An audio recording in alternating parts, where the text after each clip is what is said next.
I think I'm on yours.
Hello and welcome everybody. We are just going to be waiting another minute or two to ensure that everybody can join.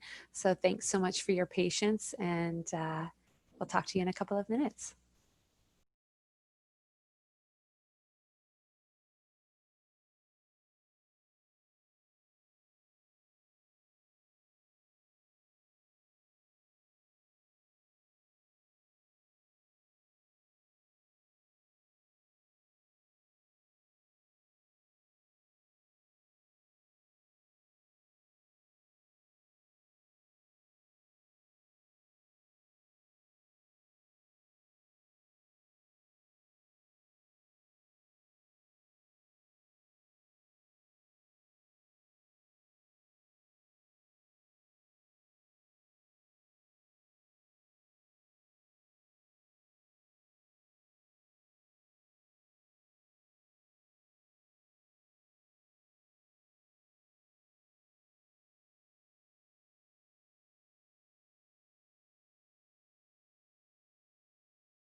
Hi everyone.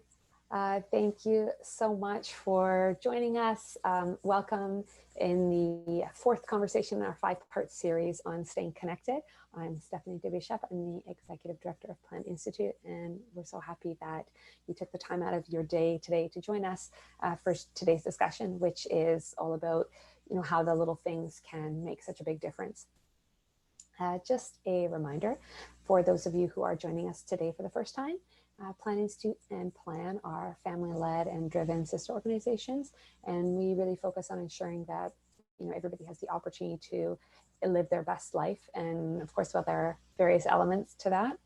One key aspect is being a part of and being connected to our community, and that's of course what we are focusing on for this conversation series.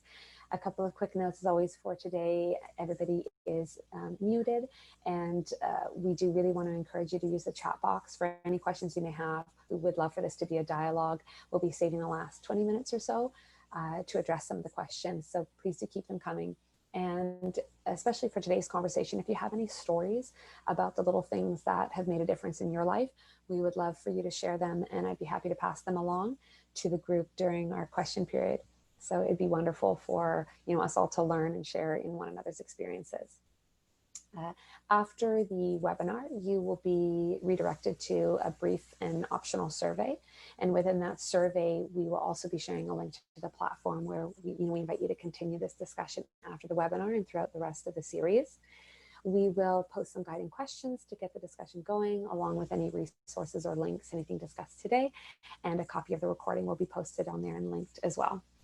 Just one final note is that Plant Institute does operate a free disability planning helpline, which can support questions related to staying connected, the registered disability savings plan, the disability tax credit, setting up trusts, estate planning, empowered decision making, amongst other topics. So we would welcome your call, and please, your friends, family, those you're connected to, we're here to help. So the number will be on the screen, as well as within that survey that I mentioned after the webinar.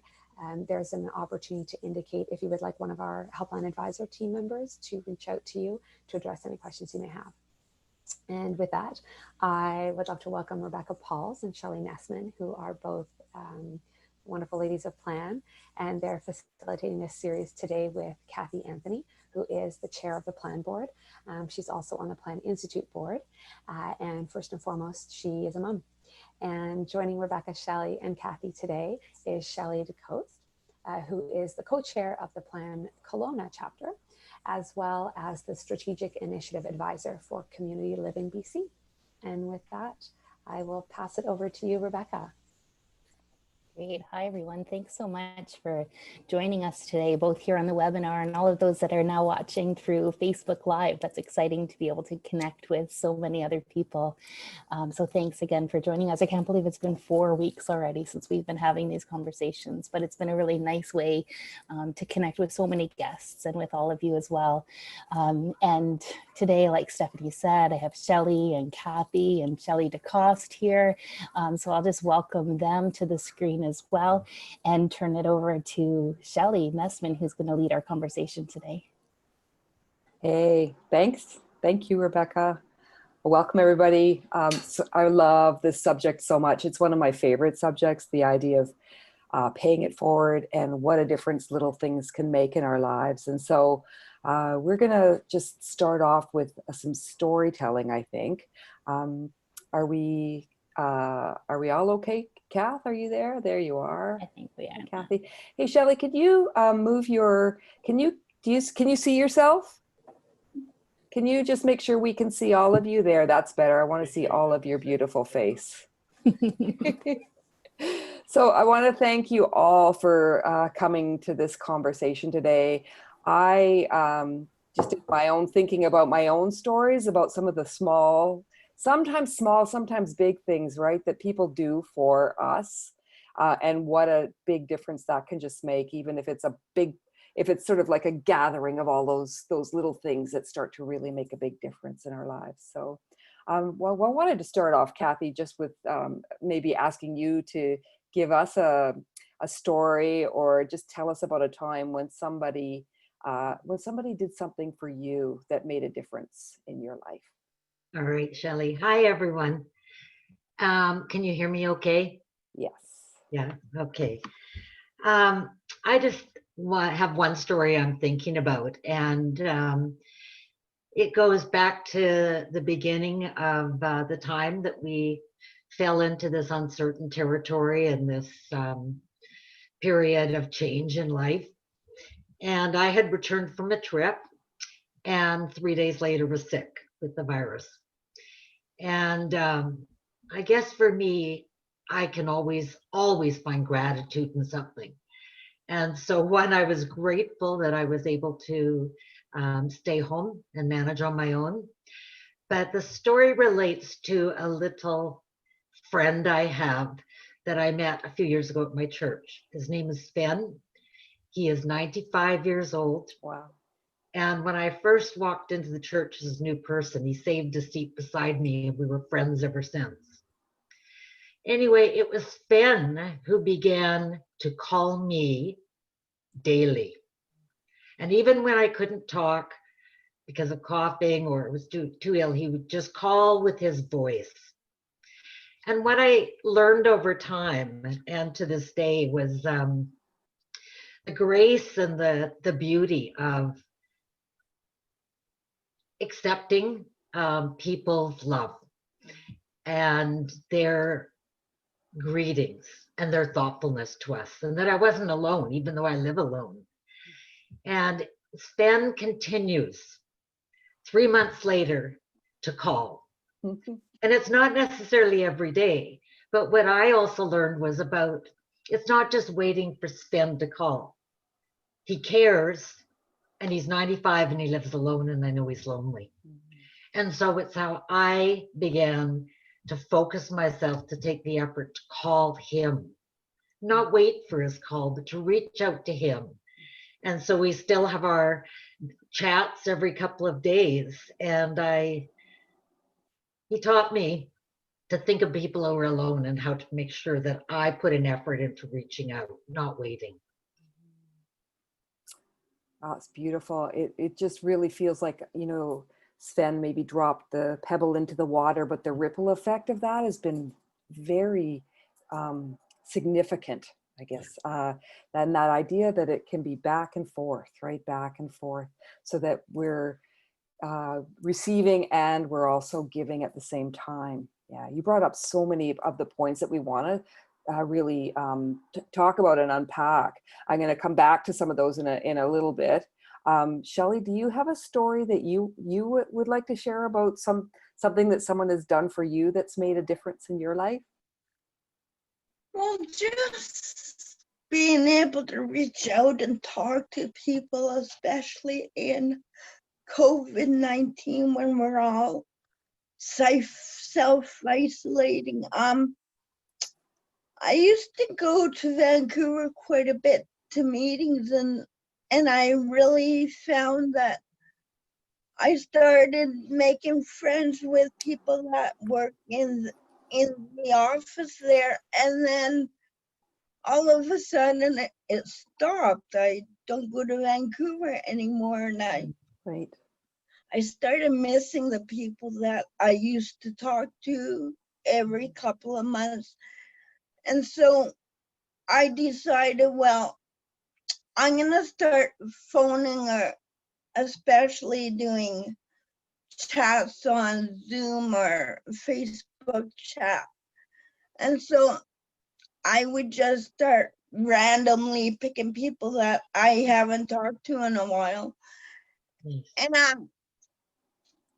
I always try and make fun of things, like at the worst possible time I can manage to think of something funny. So I would phone my friends just to make them laugh and just to be able to connect with them again.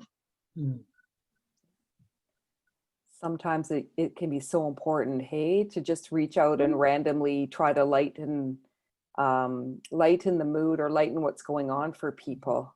Do people do that for you too? Do people give you a call to make you laugh sometimes?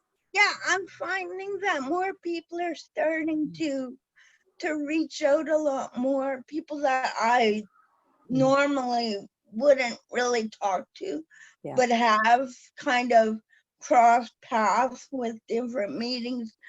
Yeah, I'm finding different people are connecting with me a lot more. Mhm. Yeah.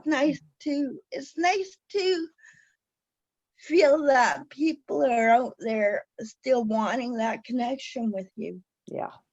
It feels like part of the blessing of this whole time, right? The whole virus and all of us sort of getting a deeper sense of what it means to be unseen or unconnected. And then we really have gotten, more thoughtful, many of us. And sometimes it's when someone does something for us, it kind of kickstarts that idea, right? Mhm. Oh, a nice surprise. Someone I wasn't even thinking about called me, right?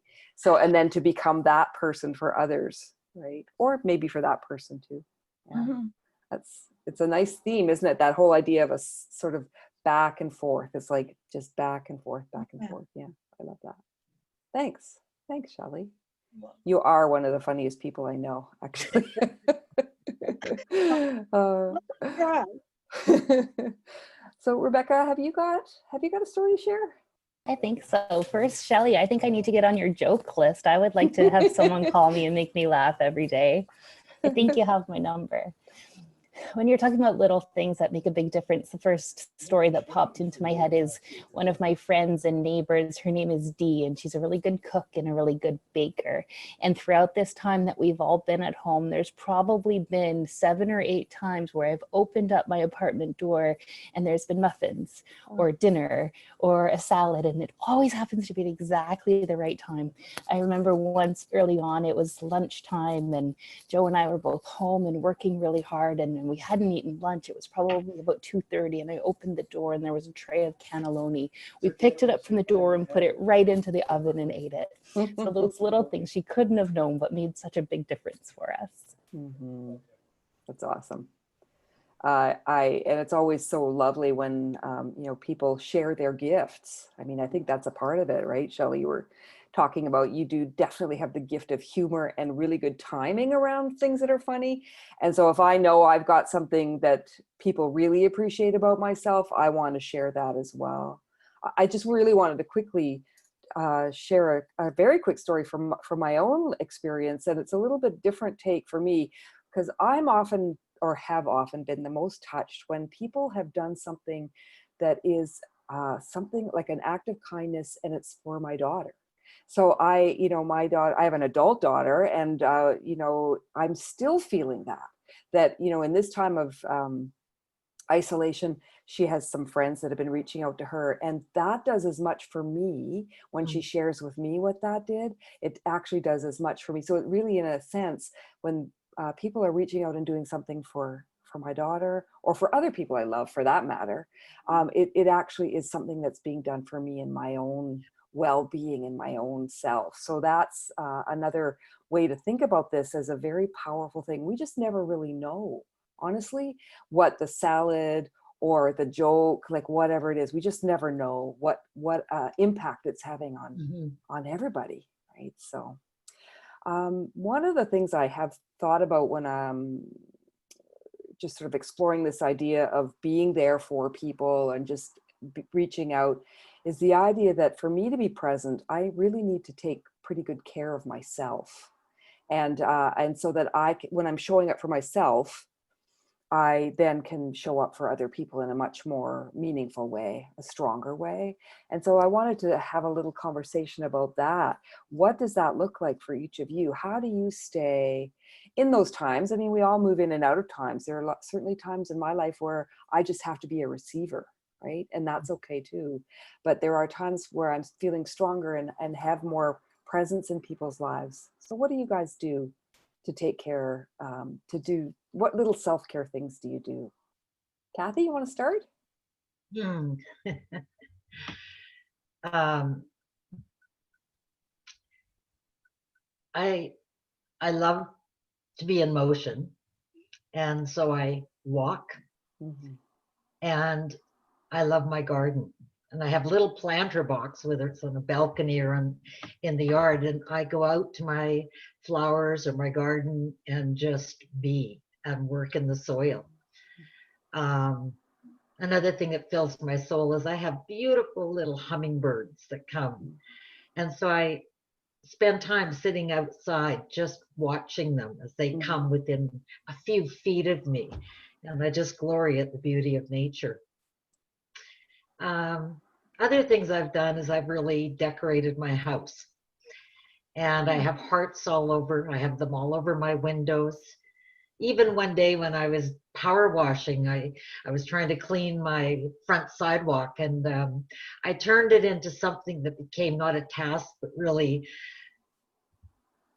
a work of art, piece of joy for me, because I decided I would only power wash shapes of hearts. The rest stayed dirty, and the outline of hearts began to fill my sidewalk and driveway. And that gives me such pleasure. Love that. Yeah, I've been having this conversation a lot with people. You know, sometimes we get caught in the idea that self-care is, you know, bubble baths or, you know, getting your toenails done. And like lots of the things that I used to do for self-care aren't actually available to me anymore. And so this idea of finding that joy, well, what is bringing me joy is what can refresh me, what can replenish me or re-energize me. Yeah, I love that. I want to come drive by your house now to see your art gallery out front. Thank you. Shelley, what kinds of things are you doing around self-care and just keeping strong?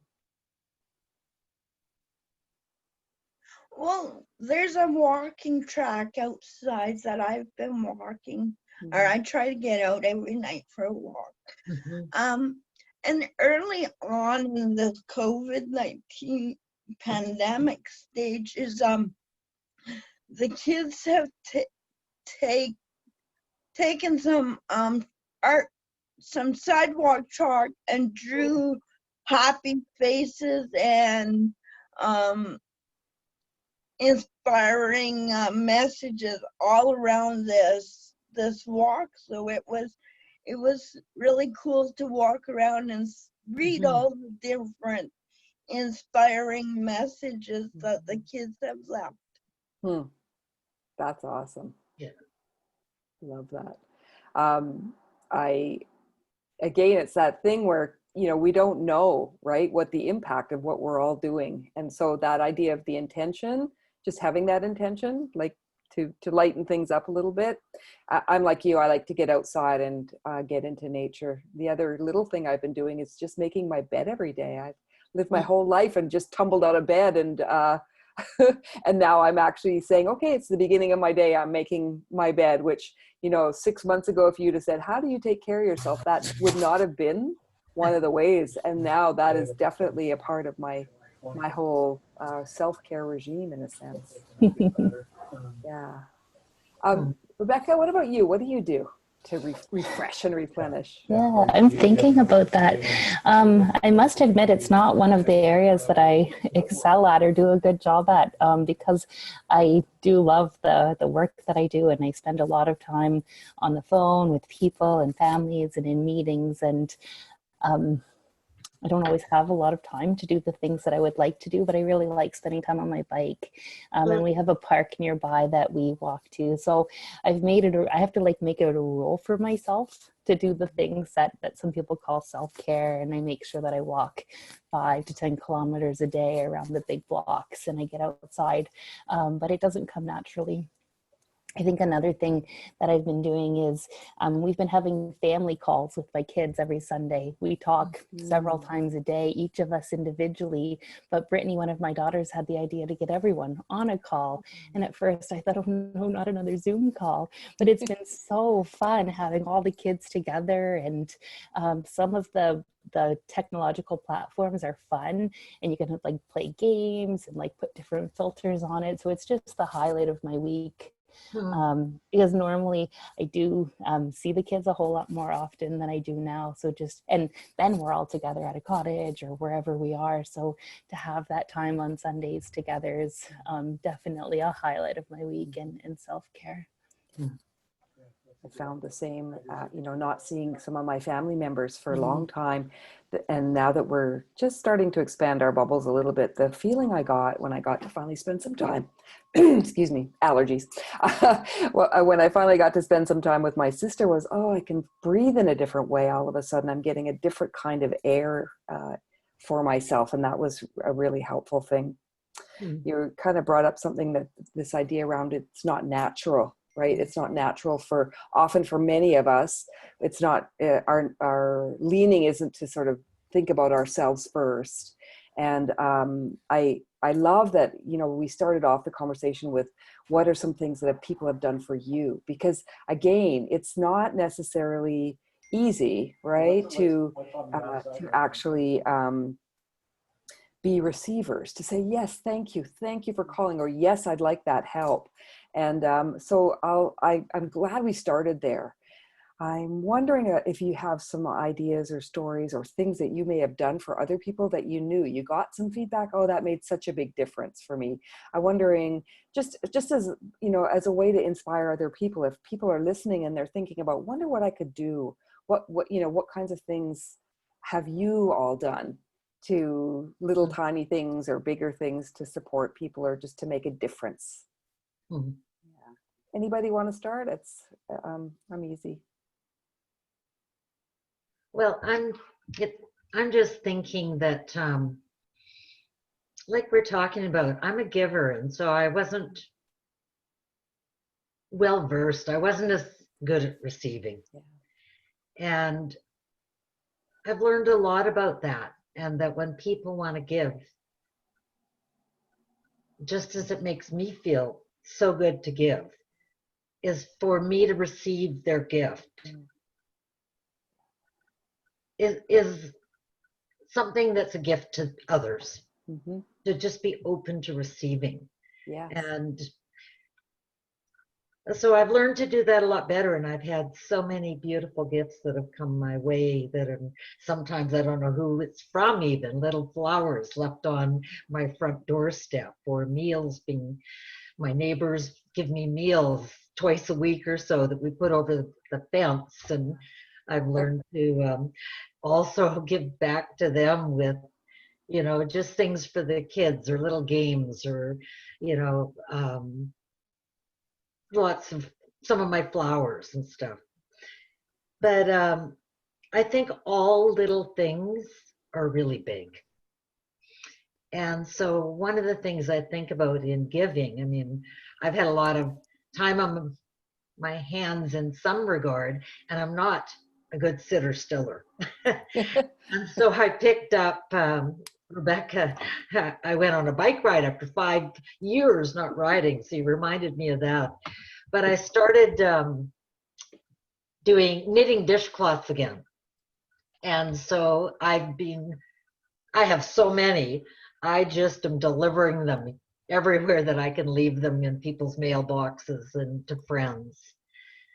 The other thing I think about is, in giving, I think it's hard if we're places that we have to have masks, because people can't see smiles. And so it's, how do we ensure that people see our eyes are smiling? Yeah. Just that place of being kind to people and being caring and putting our own patience aside if we're in lineups. I happened to the mall last weekend for the first time. And what I like to do is, when I see people who are taking care of us by cleaning their employees, I love to just go up to them and say, thank you for what you're doing. Or if people are standing in line to get into a store and there's a person that has to count the numbers, I just say to them, thank you for helping to keep us all safe. You're doing really great at that. And so those are the things I think often there's people that don't receive just words of kindness and appreciation Yeah. that make a difference. They can make a difference in a person's day, and just to be recognized. You talked about being seen. To see, I see you. I see what you're doing. Yeah. Thank you. Yeah. It's so important, this idea of being seen. It feels like it's been one of the most, one of the largest lessons for me. And as you were talking about that idea, you know, that we're really recognizing people and we're just exuding our gratitude essentially for people. I just was thinking, wow, way back in, you know, first part of March, we were all in at least for me, in my circles, we were in a pretty big fear state. And so, and then to get out of that, it was about, how do I find some joy? How do I express, you know, how do I start to just be that person as opposed to the scared person, right? Because when we're scared, we tend to pull in and we tend to not do anything. And so this idea that reaching out and, you know, saying thank you to the security guard at the Save On, or whatever it is that, that I did. But I'm just being reminded right now, actually, that I'm maybe not so much in that headspace right now. Like so thank you for the reminder of that. You know, at the beginning when it was all really fresh and everything was, all the feelings were really big, you know. And then as we kind of moved through our lives and started to figure out our new patterns, the idea of keeping this as a way of doing things is one of those things that I really mindfully want to, and I think all of us do, want to bring it forward, you know, to kind of keep that pay it forward lifestyle just in sort of in the forefront. Shelley, what about you? Like, are there other, I know you were saying that you call people and you're, you know, you're sort of the roving smile maker on your phone calls. Are there other things that that you've done for people, just little things? Well, I know when we, through my work with CLBC, we've been doing a lot of Zoom meetings. And so what I would do is I'd have a big bag of old old costumes from Halloween. Yeah.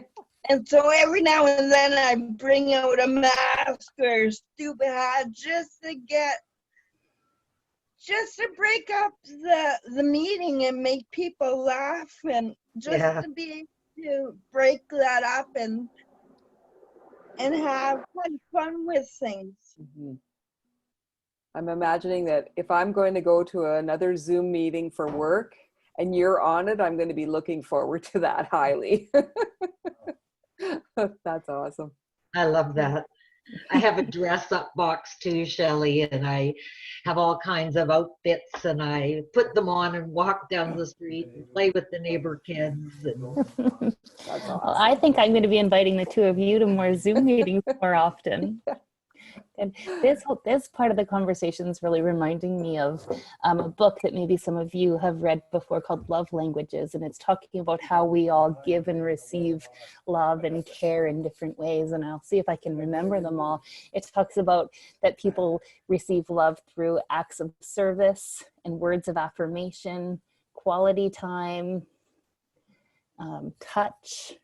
I think there's one more that I'm not remembering, but just as we gifts, yes, thank you. Just as we think about all of the different people in our lives, if somebody really feels loved or feels seen because of the quality time, and they're not able to have that right now, just being creative about what are the little things that we can do, or about physical touch. If that's somebody's primary way of giving and receiving love, if we think about all of the different people in our life, we need to think, okay, what are the ways that we can be creative in helping somebody to give and receive love that way? and all of the little things that we can do. I think that that's one really good resource that we can send out in the follow-up email that we have, just ways to get creative, because I think that we all want to do things for each other. We want to help. We have the good ideas, and I think there's lots of things that keep us from doing that.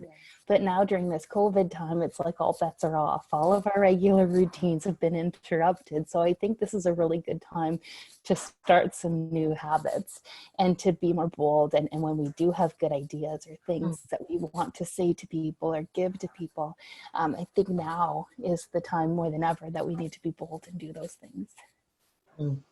Yeah, I so agree with you.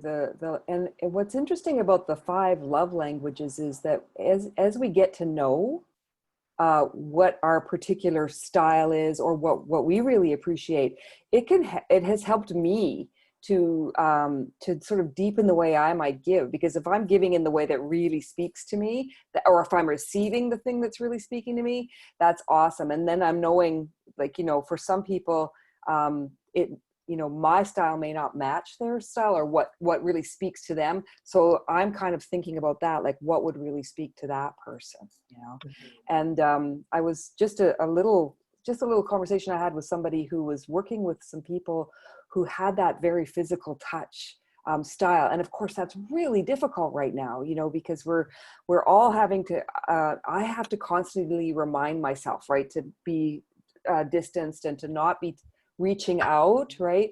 And so this friend of mine had come up with an idea where she worked with people to make little cards that said whatever it was, a hug or a high five, whatever it was that was really meaningful to the person. And that's the share they would have when they would first connect.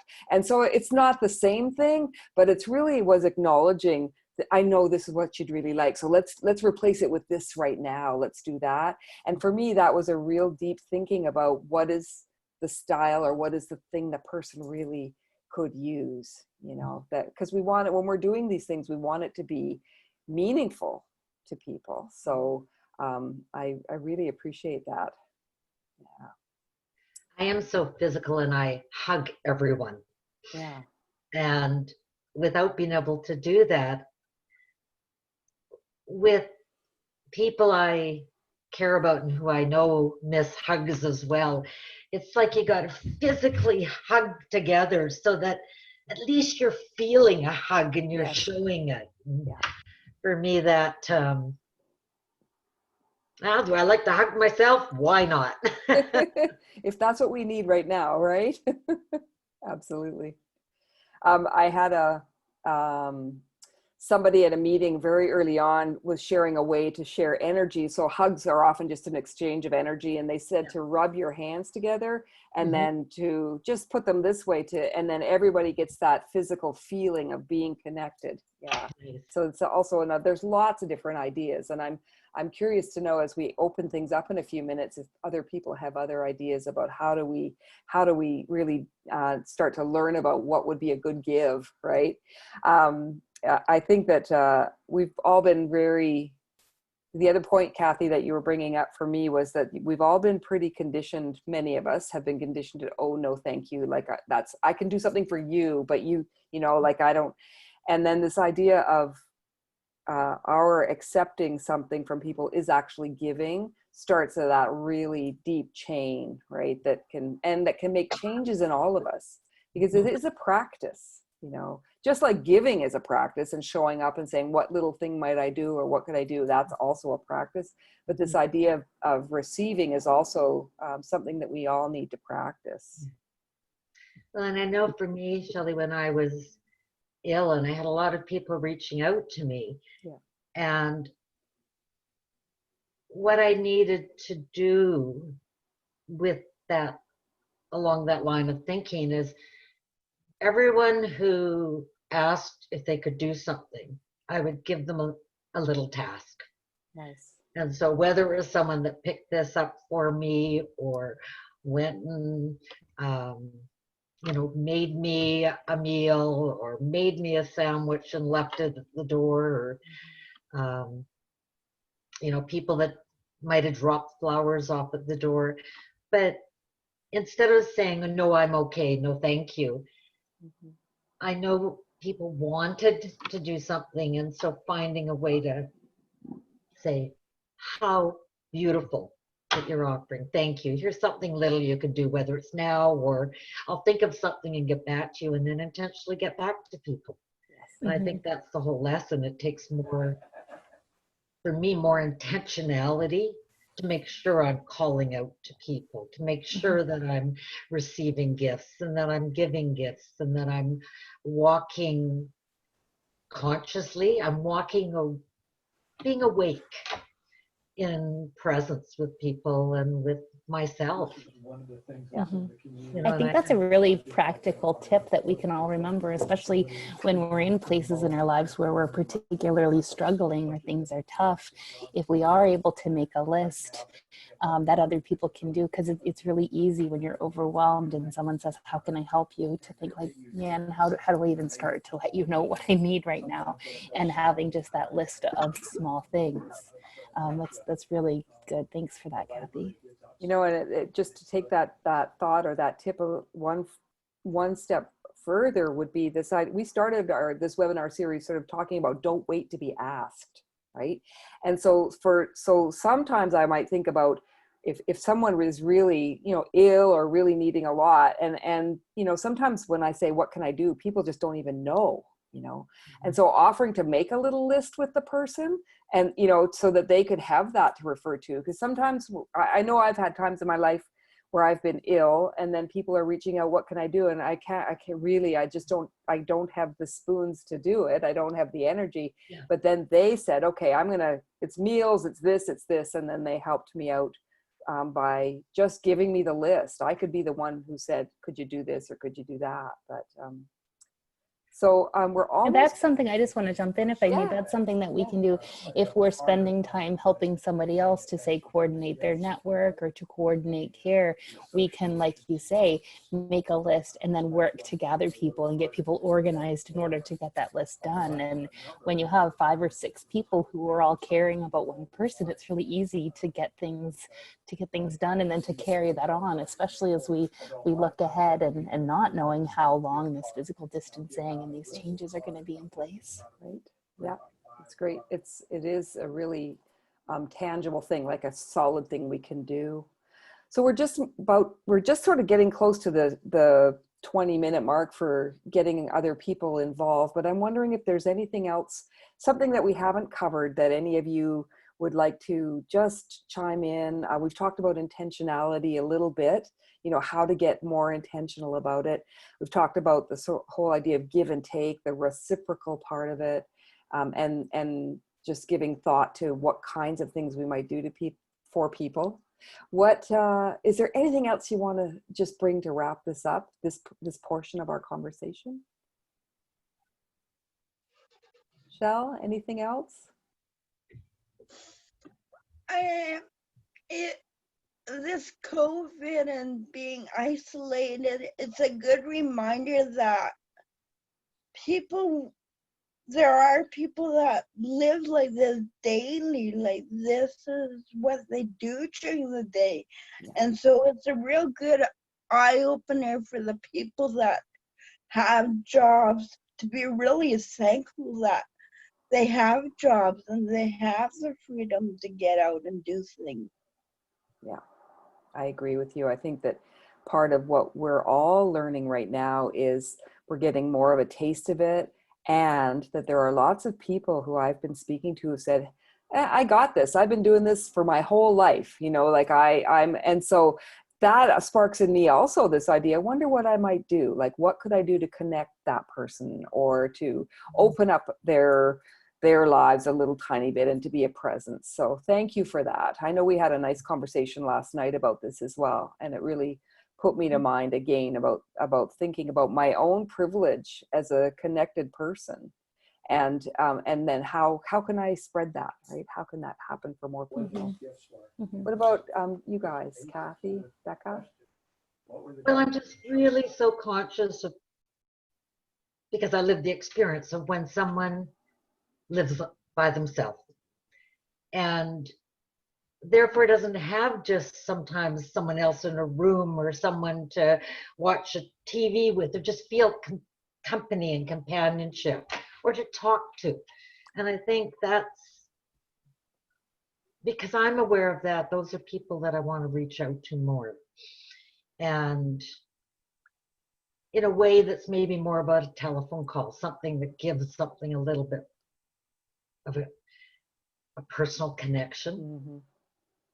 And even just mailing a card, make a card and mail it. Or I think sometimes we think of something we want to do, or think of a person, and it's hard to be intentional, but sometimes I think we have to jump into spontaneity. Yeah. I mean, if my thought is there, take action on my thought. Go do it. Yeah. Leave those flowers on that porch next door without being asked. Yeah. Cook cookies and leave some for another person, just a surprise, you know.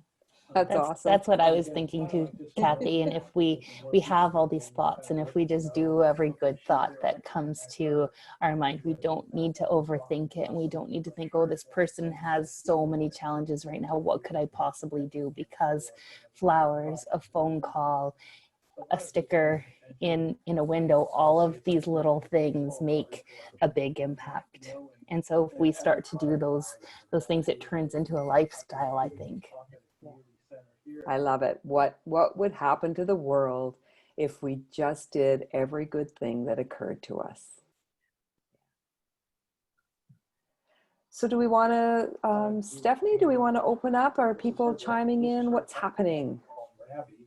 I can't multitask and look at the chat. So I see lots of chat going on. So. Yes. Oh, wonderful. Thank you guys so much. That was such a beautiful conversation. And it was so wonderful to hear, your reflections on the power of, seemingly small acts and how they can lead to truly great impacts.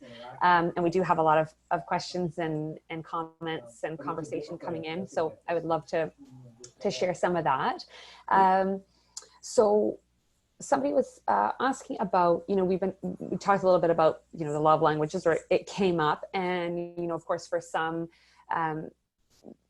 we are not naturally inclined to reach out and touch, or that physical language isn't the one that we sort of connect to.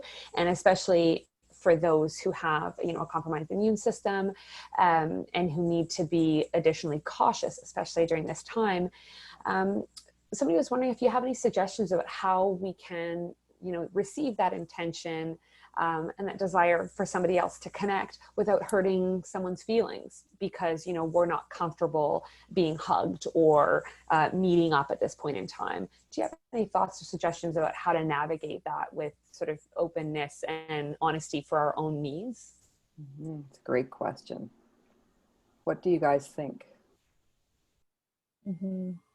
I think that's a tricky one, and I'm interested in hearing everyone's opinions. I think more and more these days, especially when it comes to physical touch, people are asking for consent or permission, like, oh, can I give you a hug, rather than coming in and doing that. And I think by creating an openness and a conversation, hey, can I give you a hug? No, I don't really like hugs. It's just being really clear about what we want. And for those of us who are giving it, not just assuming that just because I like a hug that everyone does, or it would be the same kind of meaning. That's the first thing that came to my head. Shelley and Cathy, I'm interested in your thoughts as well. I kind of think it's kind of interesting to see the people that I hang out with that are those people that like to go in for a hug, and you can see that it's really eating them up, that they can't give the hug.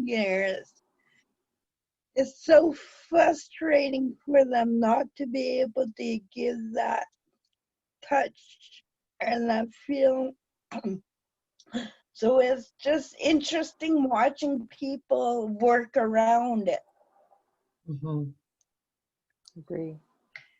And even though I'm a real physical person, even before all of this, I needed to learn that not everyone is comfortable with that, and that's absolutely appropriate and okay. And I needed to pay better attention. And for those that I didn't know clearly were people who hug, to be able to ask, like Rebecca's saying, at this time and this period, I don't hug. But I try to think of how I can show my love and regard for people. And like I say, whether that is through my face or in my expression, or into even saying, I wish this was a time that we could hug, or that I could ask you for a hug, but I know it's not. I think that's, I think it's words and it's sight, it's our presence and the way we present ourselves. It's our,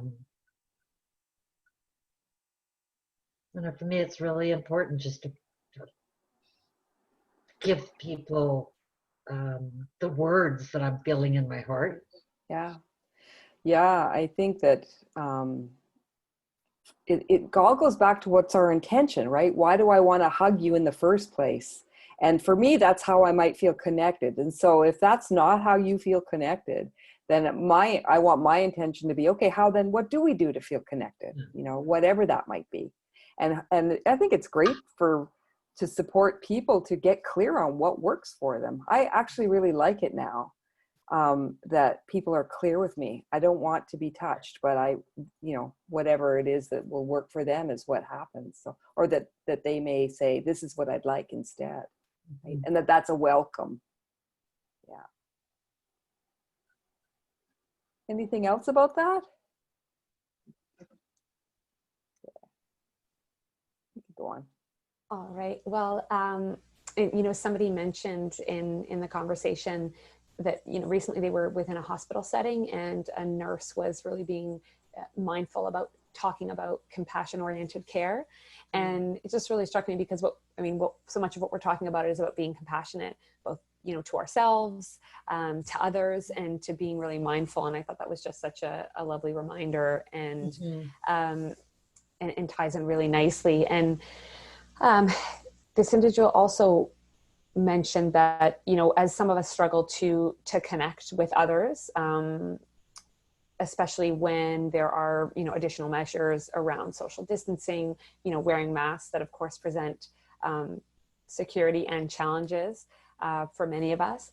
Do you have any tips on how, or thoughts for how someone can make that first step in making new connections within this sort of new environment, especially if they have been feeling some apprehension from the community that they're a part of because of those additional health precautions? Any tips or thoughts on how to reach out and make that first step?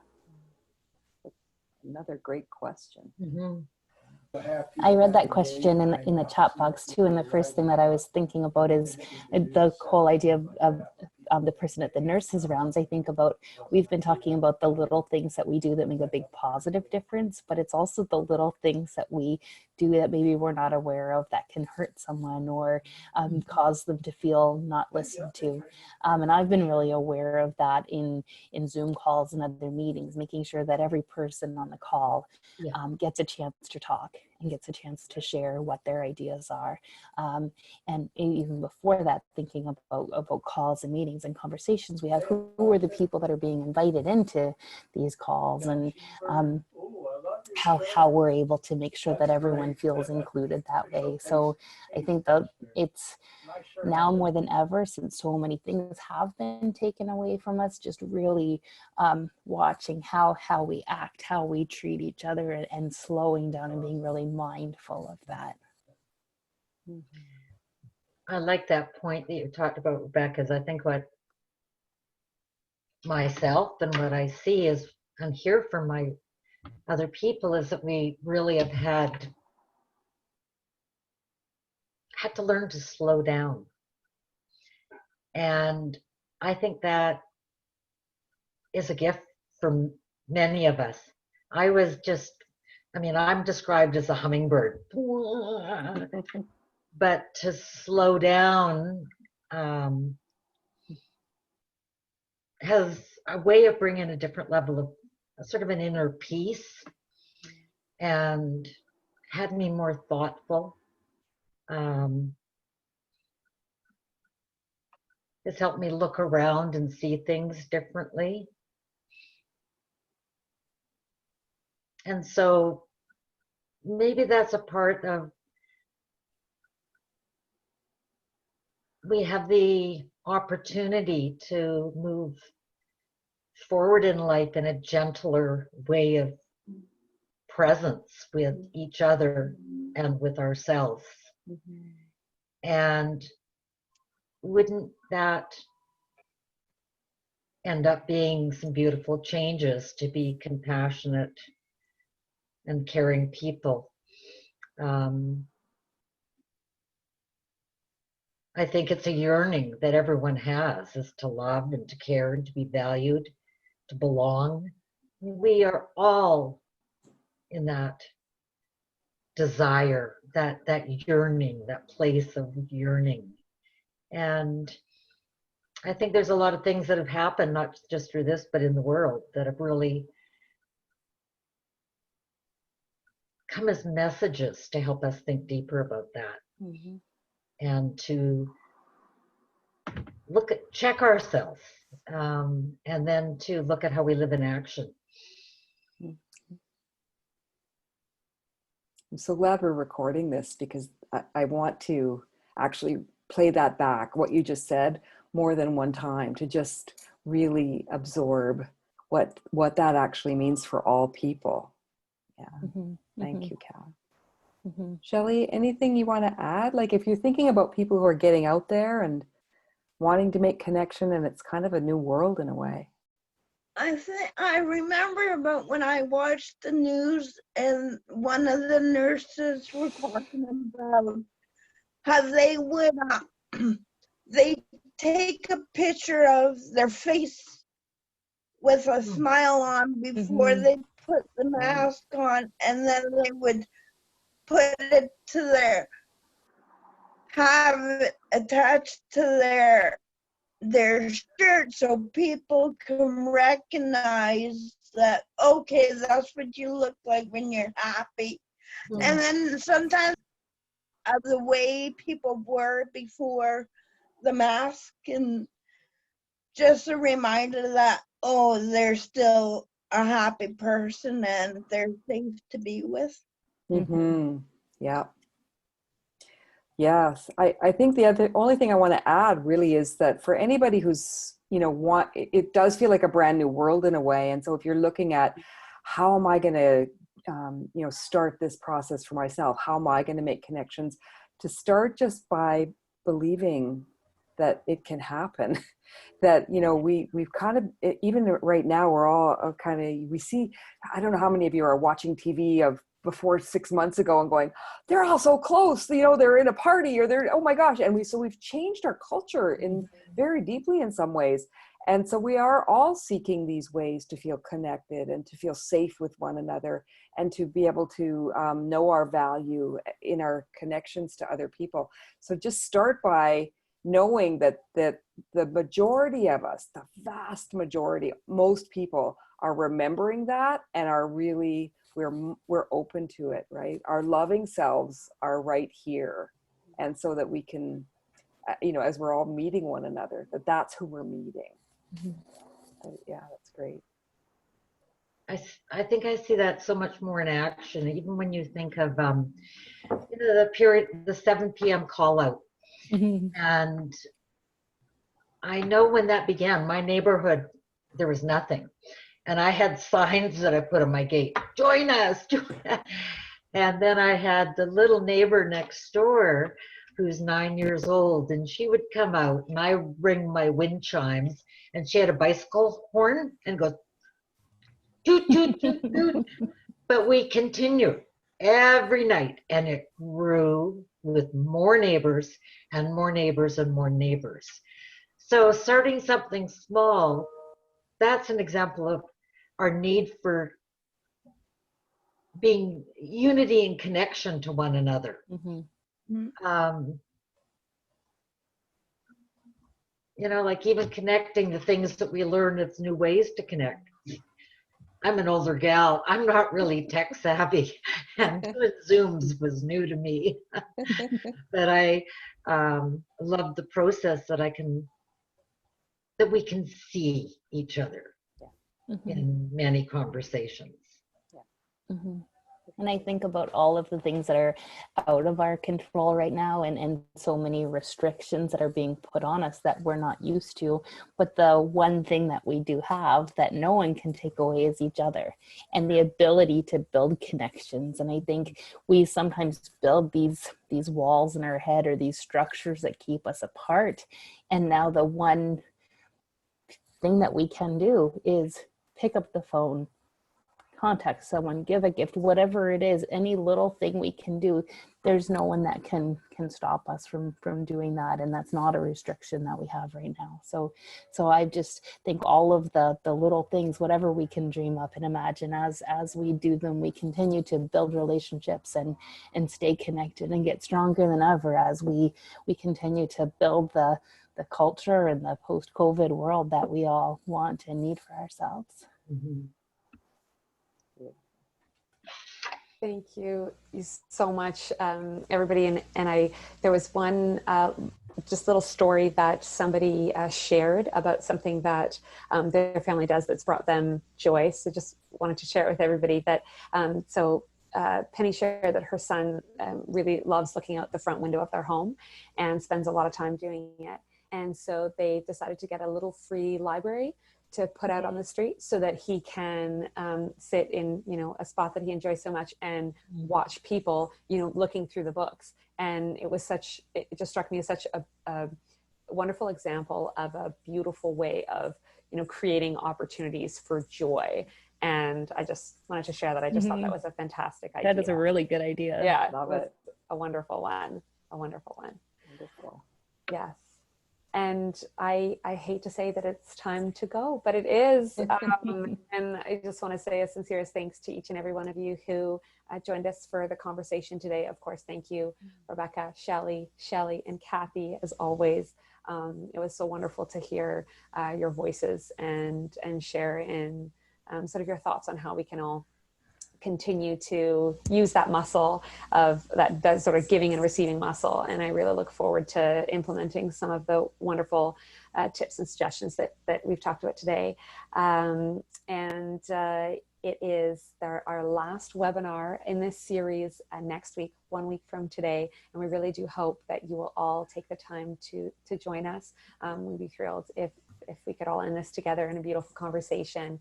There will, of course, be a follow-up email that goes out today.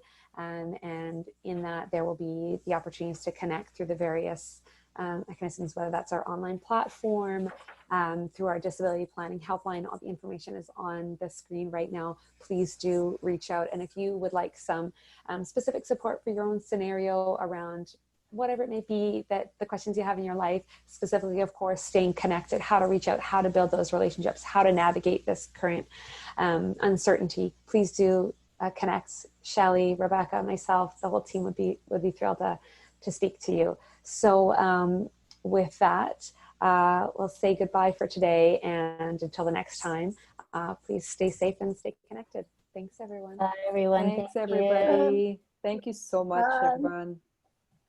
Bye.